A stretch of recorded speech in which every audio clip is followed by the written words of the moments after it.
Alright, here we are today at the beautiful. We have the amber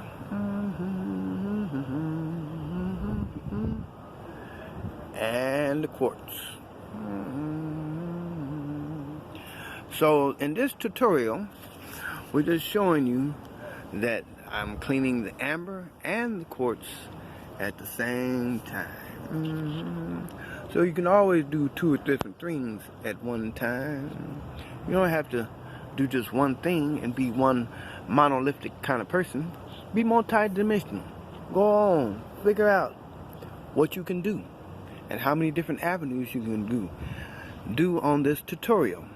Well, as I continue to polish, I'm not cutting stones right now, but I'm cleaning them up so that they can be handled by young folks and old folks and without being cut. However, it's up to the individual if they like to participate in this endeavor of dealing with the quartz and the amber and cleaning them up.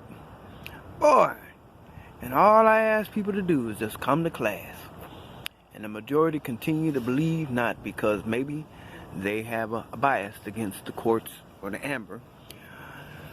I'm just presenting. Have a toodaloo time. Toodaloo.